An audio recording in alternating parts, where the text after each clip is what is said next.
Welcome back. ये है premiere pro की क्लास नंबर 12 और आज हम जानेंगे की फ्रेम और एनिमेशन के बारे में। तो चलिए स्टार्ट करते हैं। AK-84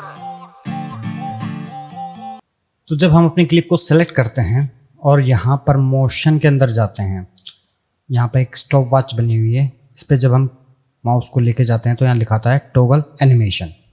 ये क्या चीज़ है? जब हम इस बटन को ऑन करते हैं तो आप यहाँ पर देखेंगे एक छोटा सा पॉइंट बन गया है, कुछ स्क्वायर टाइप का। अगर मैं इसे जूम करके दिखाऊं, जैसे थोड़ा सा आगे करके दिखाऊं, तो यहाँ पर आपको एक छोटा सा पॉइंट दिखाई दे रहा है। ठीक है, ये क्या चीज़ है?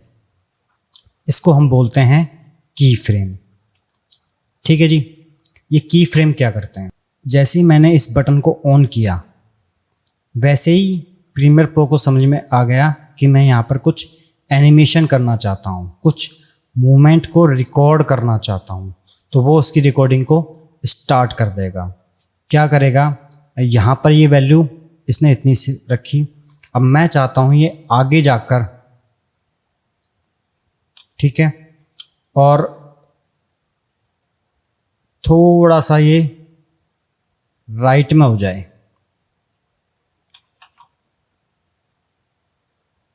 तो यहां पर इसने इसकी वैल्यू सेव कर दी, और थोड़ा सा ये ऊपर हो जाए,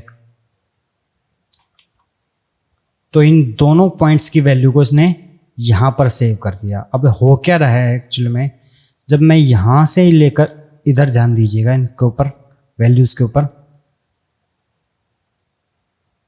जब मैंने मूव कर रहा हूं तो इसके फर्स्ट पॉइंट से लेके सेकंड पॉइंट के बीच में इनकी वैल्यू जो है वो चेंज हो रही है। ठीक है, यानी कि वो इसे रिकॉर्ड कर चुका है कि इस पॉइंट से लेकर इस पॉइंट तक इस वैल्यू को मुझे चेंज करना है। ठीक है जी। और यहाँ पर भी हमारी जो वीडियो है वो मूवमेंट करने लग गई है। ठीक है, अगर मैं इसे प्ले करूं तो ये देखिएगा, आप धीरे धीरे करके इस साइड में जा रही है। ठीक है, लेकिन अब मान लीजिए मैं यहां तक चाह रहा था, उसके बाद मैं चाह रहा था कि ये वापस नीचे आके अपनी पोजीशन पर आ जाए, तो मैं क्या करूंगा, यहां से क्या तो इसकी पोजीशन को सेट कर सकता हूं या फिर डायरेक्ट इसे रीसेट कर सकता हूं, जिससे जो इसकी ओरिजिनल वैल्यू थी वो वापस की वापस आ जाएगी और यहाँ पर एक की फ्रेम और लग जाएगा। तो अब होगा क्या, जब मैं इसे प्ले करूँगा, ये पहले ऊपर जाएगी उस पोजीशन तक जो यहाँ पर डली हुई है, उसके बाद वापस ये पोजीशन चेंज हो जाएगी और ये अपनी ओरिजिनल पोजीशन पर आ जाएगी।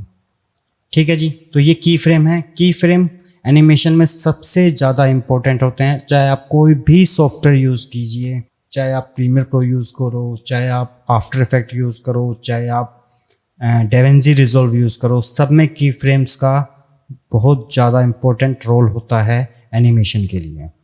ठीक है, और की फ्रेम क्या होते हैं? आपकी फर्स्ट वैल्यू से सेकंड वैल्यू के बीच में उस डाटा को रिकॉर्ड करते हैं कि आपके फर्स्ट पॉइंट से लेके जो सेकंड पॉइंट है उसके बीच में क्या वैल्यू होनी चाहिए। ठीक है जी। आप चाहो तो इन्हें पकड़कर मूव भी कर सकते हो। मैंने यहाँ से लगाया, मैं इसको यहाँ पर लगाया, मैं चाह रहा हूँ मुझे थोड़ा सा फास्ट हो जाए तो मैंने इसको पकड़कर मूव कर दिया। ठीक है, अब ये थोड़ा सा फास्ट चलेगा।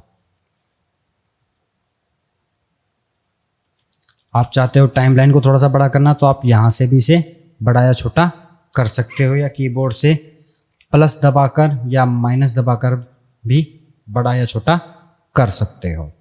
ठीक है, आपके पास में यहाँ पर कुछ चीज़ें दिखाई दे रही होंगी। एक तो ये पॉइंट दिखाई दे रहा है, एक ये दिखाई दे रहा है, एक ये भी हाईलाइट नहीं है। ये क्यों? अगर मैं इसको यहाँ पर स्टार्टिंग में लेके आता हूँ तो पहले वाला हाइड हो गया, और अगर मैं यहाँ पर लाता हूँ तो ये तीनों के तीनों शो हो रहे हैं। अब इनका काम क्या है? जैसे मैं इस पर क्लिक करूँगा तो ये मेरे की फ्रेम के ऊपर मुझे जंप करा देगा। अगर मैं इसे क्लिक करूँगा तो ये पीछे वाले की फ्रेम के ऊपर मुझे जंप करा देगा। इसका बेनिफिट क्या होता है? इसका बेनिफिट ये होता है कि मान लीजिए मैंने यहाँ पर स्केल की वैल्यू पे मैं टॉगल एनिमेशन ऑन करता हूँ कि यहाँ पर मेरी वैल्यू 100% रहे, ठीक है, लेकिन आगे जो इसका पॉइंट आ रहा है वहाँ पर जाकर इसकी वैल्यू चेंज हो जाए, ये छोटा भी हो जाए, ठीक है। अब मैं इसे पकड़कर आगे ड्रा करता हूँ यूँ, तो मैं एग्जैक्ट पॉइंट नहीं पता लगा पाऊँगा कि सही में मेरा की फ्रेम कहाँ लगा हुआ है, ठीक है। तो मैं क्या करूँगा, इस फर्स्ट पॉइंट के ऊपर हूँ, लगाना मुझे इसके ऊपर की फ्रेम है, लेकिन मैं इसके ऊपर जब जाऊँगा तो ये यहाँ पर हाईलाइट हो गया, ये ब्लू कलर का हो गया यहाँ पर, इसका मतलब मैं अपने एग्जैक्ट की फ्रेम के ऊपर हूँ। अब मैं यहाँ जाकर अगर इस बटन को दबाता हूँ तो यहाँ पर मेरा एक की फ्रेम लग जाएगा। अगर यहाँ पर मैं कोई वैल्यू चेंज करता हूँ इसकी तो भी एक की फ्रेम लग जाएगा, ठीक है। अब यहाँ पर देखिए इसकी वैल्यू चेंज हो रही है, यहाँ पर ये जाकर छोटा हो रहा है, ठीक है। आप चाहो तो इन की फ्रेम्स को मूव भी कर सकते हो। मान लीजिए मैं चाह रहा हूँ यहाँ पे स्टार्टिंग से ना हो, मैं थोड़ा से पकड़ के से आगे कर देता हूँ। अब यहाँ तक कोई की फ्रेम नहीं है, लेकिन यहाँ जो पहला की फ्रेम है वहाँ पे जो उसकी डिफ़ॉल्ट वैल्यू होती है ये उसे सेव करके रखेगा। यहाँ तक वही वैल्यू रही की फ्रेम की, ठीक है। मान लीजिए मैं यहाँ पे हूँ और मैंने इस पर क्लिक किया तो यहाँ तक ये देखिए कोई वैल्यू में चेंज नहीं आया है दोनों में, लेकिन यहाँ से आगे जैसे चलेगा इसमें जो हमने वैल्यू सेट की है ये उन्हें चालू कर देगा। अब ये वापस रीसेट नहीं हुआ, क्यों? क्योंकि यहाँ पर मैंने इसकी वैल्यू रीसेट नहीं की थी। अब मान लीजिए मैं इसको बैक पॉइंट पे जाता हूँ और वापस इस फ्रेम पे जाता हूँ और अब मैं यहाँ पर इसकी वैल्यू को कर देता हूँ वापस रीसेट, ठीक है। तो अब इसकी वैल्यू चेंज हो गई, ये वापस यहाँ से प्ले होगा और ये छोटा होगा, यहाँ पर आएगा और ये वापस फिर से अपनी पोजीशन पर आ जाएगा। तो ये थे की फ्रेम्स। आपको जहाँ कहीं भी इस पूरी विंडो के अंदर किसी भी इफ़ेक्ट के ऊपर, सिर्फ मोशन के ऊपर ही नहीं, कहीं पर भी अगर आपको ये टॉगल एनिमेशन मिलता है इसका मतलब आप उस चीज़ को एनिमेट कर सकते हैं। अगर ये चाहे ओपेसिटी हो, चाहे इसका रोटेशन हो, अगर मैं चाहूँ तो इसकी जैसे वैल्यू यहाँ पर मैंने डाल दी, ये वैल्यू यहाँ पर डाल दी मैंने और इसको मैंने कर दिया स्टार्टिंग में कि यहाँ तक ये सेम रहे। उसके बाद मैं यहाँ पर आते आते इसकी रोटेशन भी हो जाए, ठीक है, और इसकी ओपेसिटी भी कम हो जाए, 50% हो जाए, ठीक है, और ये हो जाए 90 डिग्री रोटेट कर लेते हैं इसको, फिलहाल 90 डिग्री रोटेट हो जाए। उसके बाद यहाँ पर आकर ये फिर से रीसेट हो जाए। अब मैंने जैसे मैनुअली गया लेकिन उसकी फ्रेम पे नहीं पहुँच पाया तो मैं क्या करूँगा, बैक पे जाऊँगा, वापस की फ्रेम पे जाऊँगा, तो अब मैं एग्जैक्ट की फ्रेम के ऊपर हूँ। अब मैं यहाँ पर जाकर अगर इसकी वैल्यू को रीसेट कर दूँ तो ऑटोमेटिकली यहाँ पर एक की फ्रेम ऐड हो जाएंगे, ठीक है। तो ये है हमारे कुछ की फ्रेम्स। और जैसा कि मैं आपको पहले बता चुका, कहीं पर भी आपको किसी भी इफ़ेक्ट के अंदर अगर आपको ये टॉगल एनिमेशन मिल जाता है तो इसका मतलब ये है कि वहाँ पर आप एनिमेशन कर सकते हैं, वहाँ पर कुछ भी क्रिएटिव कर सकते हैं। और अगर अब मान लीजिए आपको ये एनिमेशन को हटाना है, अब मैं चाह रहा हूँ कि ये एनिमेशन हट जाए, या फिर ये एनिमेशन जो है ये जो रोटेट हो रहा है मैं रोटेट करना नहीं चाह रहा, मैं ओपेसिटी भी नहीं करना चाह रहा, तो मैं क्या करूँगा, क्या तो इन सबको पकड़ के यहाँ पे यूँ सेलेक्ट करूँगा और कीबोर्ड से डिलीट बटन दबाऊँगा, या फिर मैं अगर इस बटन पर क्लिक करता हूँ दोबारा तो प्रीमियर प्रो मुझे एक वार्निंग देगा कि this action will deleted key frame, do you want to continue. मैं इसे ओके कर दूंगा तो ये की फ्रेम्स हट जाएंगे। ऐसे मैं रोटेशन पे करूँगा ओके, स्केल पे करूँगा ओके, और पोजीशन पे करूँगा ओके। अब मैं इसके स्टार्टिंग फ्रेम पर आता हूँ। अब यहाँ पर मैं कुछ इमेज लेके आता हूँ पहले, ठीक है, और मैं इसको करता हूँ स्केल बराबर में। इमेज को क्या है, आप ड्रैग करके कितना ही बड़ा कर सकते हो या छोटा कर सकते हो। इमेज में सिंगल फ्रेम होता है, उससे कोई फ़र्क नहीं पड़ता है कि उसका इन और आउट पॉइंट क्या है, उसकी ड्यूरेशन क्या है। बाय डिफ़ॉल्ट कोई भी इमेज आप इंपोर्ट करोगे इसके अंदर तो वो सिर्फ 5 सेकंड की आती है, लेकिन आप उसे चाहो तो उसे 5 घंटे तक बड़ा या स्केल कर सकते हो। अब यहाँ पर मैं चाह रहा था कि यहाँ तक ये वैल्यू, यहाँ तक जो है वो जो पिछले वाला वीडियो था वो छोटा होके ऊपर आ जाए इस साइड में, और नीचे से ये दो इमेज, एक बार ये इमेज इस साइड में क्रॉस करे और एक बार ये इमेज इस साइड में क्रॉस करके निकल जाए वीडियो एंड होने तक। तो मैं क्या करूँगा, मैं सबसे पहले इन दो क्लिप को करूँगा ऑफ, दो वीडियोस को, ठीक है। अब मैं इस वीडियो पे आ गया यहाँ तक, तो शुरुआत में मेरी पोजीशन यहाँ पर रहनी चाहिए। मैंने एक टॉगल एनिमेशन ऑन कर दिया मेरी इस पोजीशन पर, ठीक है, और मेरे स्केल पर भी मैंने ऑन कर दिया। अब मैं चाह रहा हूँ ये यहाँ से जब यहाँ पर आए तब तक ये बिल्कुल सेंटर में जूम होके जाए, यानी कि मेरी पोजीशन इसकी लेफ़्ट और राइट की वही की वही होनी चाहिए। तो मैं यहाँ पर एक की फ्रेम लगा दूंगा, ठीक है, और यहाँ पर सेंटर में हो जाए छोटा। तो मैं इसे कर देता हूँ यहाँ पर लगभग 40%, ठीक है। अब क्या होगा, जब ये यहाँ से बड़ा होकर सेंटर में ही छोटा होगा, अगर मैं यहाँ पर की फ्रेम नहीं लगाता और मैं आगे जाके मूवमेंट करता तो क्या होता, अभी मैं दिखाऊंगा आपको। अब मैं चाह रहा हूँ कि ये थोड़ा सा आगे बढ़े यहाँ तक, करीबन यहाँ तक, तो ये यहाँ से निकलकर यहाँ आ जाए। तो मैं क्या करूँगा, मैं मोशन पे क्लिक करूँगा, मैं इसे पकड़कर यहाँ से ड्रैग भी कर सकता हूँ, नहीं तो मैं इसे लेफ़्ट और राइट ऊपर मूव भी कर सकता हूँ। ये आगे मेरी यहाँ पर। अब ये एनिमेशन क्या बनी है, अब ये पहले छोटा सेंटर में होगा, स्टार्टिंग में बिल्कुल सेंटर में छोटा होगा ये, ठीक है। उसके बाद ये ऊपर जाएगा, ठीक है। लेकिन अगर मान लीजिए मैंने जो ये की फ्रेम लगाया था, अगर मैं नहीं लगाता, मैं इसे डिलीट कर देता हूँ यहाँ से। अब क्या होगा, अब मैं इसको प्ले करता हूँ। अब ये डायरेक्ट छोटा सेंटर में नहीं हो रहा है, ऊपर पोजीशन की तरफ में जा रहा है, ठीक है। तो इसलिए मैंने वहाँ पर की फ्रेम लगाया था, ताकि मैं चाह रहा था कि इसकी जो वैल्यू है वो यहाँ तक बिल्कुल वही रहे जो इसकी शुरुआत में वैल्यू है।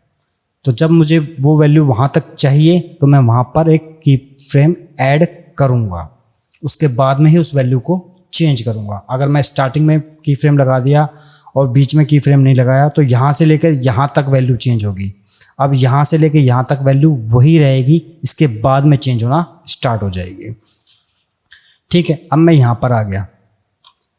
अब मैं चाह रहा था जो इमेज है मेरी वो एक एक करके, पहले एक इमेज यहाँ से निकले, उसके बाद दूसरी इमेज यहाँ से निकले। अब मैं इमेज को ऑन करता हूँ, ठीक है। अब उसका तरीका ये है क्या, तो मैं इमेज को यहाँ पे पकड़ के ड्रैग करूँ और इसे यहाँ से छोटा कर लूँ, ताकि अब इमेज यहीं से इसकी की फ्रेमिंग चालू हो, ठीक है। या फिर अगर मैं इमेज यहाँ पर ऑलरेडी पहले लगा चुका हूँ और मैं इसे ड्रैग नहीं कर सकता, आगे पीछे नहीं कर सकता, ये यहीं पर रहेगी, तो मैं क्या करूँगा, सबसे पहले इस की फ्रेम को सेलेक्ट करूँगा, इस क्लिप को सेलेक्ट करूँगा जिस पे मैंने की फ्रेम लगाए हैं, इस पे उस लास्ट वाले की फ्रेम पे जाऊँगा जहाँ तक मैं चाह रहा था ये बिल्कुल भी विजिबल ना हो। तो क्या करूँगा, उसके बाद अब मैं बिना पॉइंटर को हिलाए, अपने प्ले हेड को हिलाए, इस इमेज को सेलेक्ट करूँगा, ऊपर वाली टॉप को, ठीक है, और यहाँ पर एक टॉगल एनिमेशन ऑन करूँगा और उसे बताऊँगा कि भैया तू रह फ्रेम से बिल्कुल बाहर, ठीक है, बिल्कुल बाहर रह, यहाँ पे बिल्कुल बाहर रह, ठीक है, और तू 50% छोटी भी रहे। और यहाँ पर भी एक स्केल का टॉगल एनिमेशन ऑन कर दिया। अब क्या होगा, अब मैं चाह रहा था कि यहाँ तक तो ये देखो इमेज बिल्कुल जो है आई और ये चली गई, यहाँ तक मेरी इमेज शो नहीं हो रही है। इसके बाद में मैं चाह रहा हूँ ये थोड़ा सा यहाँ तक आए, उसके बाद में ये अपनी मूवमेंट करे। मैं चाह रहा था अब यहाँ से ये निकलकर नीचे से निकलकर इसके नीचे से जाए, तो मैं अब यहाँ पर जाऊँगा और उसको वैल्यू को वापस घटाना स्टार्ट करूँगा, ठीक है। लेकिन यहाँ पर मैं देखता हूँ कि ये तो भैया ऊपर की तरफ में आ गई है। अब मैं क्या करूँगा, इसकी वैल्यू को वापस यहाँ पर जाऊँगा बैक पर, ठीक है, और इसे थोड़ा सा मैं नीचे कर दूँगा। इसकी जो वैल्यू यहाँ पर मैं जाता हूँ पहले, ठीक है, और इसकी वैल्यू को थोड़ा सा मैं नीचे करता हूँ कि मुझे ये यहाँ पर चाहिए थी, और इस वैल्यू को कर लूँगा मैं नॉट 1601, ठीक है, और यहाँ पर मैं जाऊँगा वापस इसके पुराने वाले की फ्रेम पर, ऐसे नहीं, ऐसे, ठीक है। और यहाँ पर डालूंगा मैं 1601, ताकि ये जो वैल्यू है बॉटम वाली वो सेव हो गई अब यहाँ पर। अब जब ये मूवमेंट होगी तो ये वैल्यू वही है, ठीक है। अब मैं क्या चाह रहा था, ये नीचे से निकलकर क्रॉस कर जाए इसे, तो कहाँ तक क्रॉस करेगी। अब यहाँ पर मैं बैक गया और ये इस पे गया। अब मैं अगर यहाँ पर ये पहले से कोई वैल्यू सेव है, अब मैं अगर कोई मूवमेंट करूँगा तो वो वैल्यू चेंज हो जाएगी, ठीक है। ये वैल्यू चेंज हो जाएगी और मैंने इसको यहाँ से क्रॉस कर दिया, ठीक है। यहाँ तक पोजीशन इसकी सेव हो गई। अब मैं क्या चाह रहा था कि जो मेरी दूसरी जो लेयर है, अगर मैं इसे ऑन करूँ तो यहाँ पर एक बाइक है, ठीक है। अब ये जो बाइक है वो यहाँ से निकल के अब जाए इसके बाद में, तो मैं पहले इस पर सेलेक्ट करूँगा, ठीक है। इसके की फ्रेम पर आऊँगा, यहाँ से यहाँ पर लास्ट वाला की फ्रेम है, क्योंकि यहाँ तक मुझे इसको बाहर रखना है। अब मैं इस लेयर को सेलेक्ट करूँगा, प्ले हेड को मैं बिल्कुल भी नहीं छेड़ूंगा क्योंकि मुझे यहाँ तक वैल्यू इसकी बाहर ही रखनी है। इससे पहले तो मैं छोटा करूँगा 50% के आसपास। इसकी पोजीशन को चेंज करूँगा ताकि ये नीचे रह जाए। थोड़ा करीबन और 50 कर देता हूँ उसको, और छोटी हो गई, 55 कर देते हैं, ज़्यादा छोटी हो गई, हाँ ठीक है। और इसकी पोजीशन बिल्कुल सही है। अब मैं क्या करूँगा, इसे बिल्कुल इस फ्रेम से बाहर मैं कर दूँगा, ठीक है। यहाँ तक मैं चाह रहा था ये बाहर रहे, तो मैं यहाँ पर टॉगल एनिमेशन दोनों की ऑन कर दूँगा। अब मैं इस फ्रेम को थोड़ा सा आगे मूव करूँगा और मैं चाह रहा था कि यहाँ पर वो बाइक इस साइड से निकलकर इस साइड में चली जाए, ठीक है। ये चली गई। अब मैं चाह रहा हूँ कि ये जब एंड तक आए तो वापस अपनी उसी पोजीशन पर आ जाए जिस पर ये था। तो मैं इसे सेलेक्ट करूँगा, यहाँ पर ये बिल्कुल एंड पॉइंट पर आ जाए। लेकिन उससे पहले मैं क्या करूँगा, इसकी पोजीशन मेरी बाइक के जाने तक, जैसे यहाँ से ये मेरी बाइक गई, ये एंड हो गई, तो मैं चाह रहा हूँ यहाँ पर जब तक रहे, क्योंकि अगर मैंने यहाँ पर की फ्रेम लगा दिया तो ये वैल्यू यहीं से चेंज होनी स्टार्ट हो जाएगी। मैं चाह रहा हूँ यहाँ पर ये इसी वैल्यू के अंदर रहे जिसमें ये है, इसी पोजीशन पर रहे जिसमें ये है। तो मैं यहाँ पर एक एक की फ्रेम पहले ऐड करूँगा। अब इसको वापस एंड पर आने के बाद में इसकी दोनों वैल्यू रीसेट कर दूँगा। अब कुछ इस तरह की एनिमेशन तैयार हुई है, देखो। ये पहले छोटा होगा, ठीक है, कोने में जाएगा, उसके बाद ये वाली बाइक निकल गई, उसके बाद ये वाली बाइक इसके नीचे से निकल गई, और ये उसके बाद वापस अपनी रीसेट पोजीशन में आ जाएगा, ठीक है जी। तो ये थे हमारे की फ्रेम्स, और उन की फ्रेम्स को यूज़ करके हमने एक छोटी सी एनिमेशन क्रिएट की है। ये कोई ख़ास एनिमेशन नहीं है, लेकिन मैंने एक छोटा सा आइडिया आपको दिया है कि किस तरीके से हम एनिमेशन का यूज़ करते हैं, किस तरीके से हम की फ्रेम्स का यूज़ करते हैं, और की फ्रेम्स के बीच में किस तरीके से वैल्यू ट्रांसफ़र होती है। तो हमेशा एक चीज़ का ध्यान रखिए, अगर आपको कहीं पे किसी भी इस पॉइंट से लेकर इस पॉइंट तक ये वैल्यू चेंज कर रहा है, लेकिन आप चाहते हो यहाँ तक वो वैल्यू सेम रहे, तो एक पॉइंट की फ्रेम यहाँ पर आपको हमेशा ऐड करना चाहिए। नहीं तो आपकी वैल्यू यहाँ से लेके यहाँ तक चेंज होती रहेगी, और आपका जो एनिमेशन, जिस तरीके का आप एनिमेशन चाह रहे हो, वो एनिमेशन क्रिएट नहीं हो पाएगा। उम्मीद करता हूँ आज की वीडियो से आपको बहुत कुछ सीखने को मिला होगा। अगर भाई सीखने को मिला है ना, तो प्लीज़ यार वीडियो लाइक कर देना, और प्रीमियर प्रो के कंप्लीट कोर्स को देखने के लिए और कुछ नया सीखने के लिए मेरे इस चैनल को सब्सक्राइब जरूर कर लेना। मिलता हूँ आपसे नेक्स्ट वीडियो में, तब तक के लिए शुभ रात्रि, जय हिंद।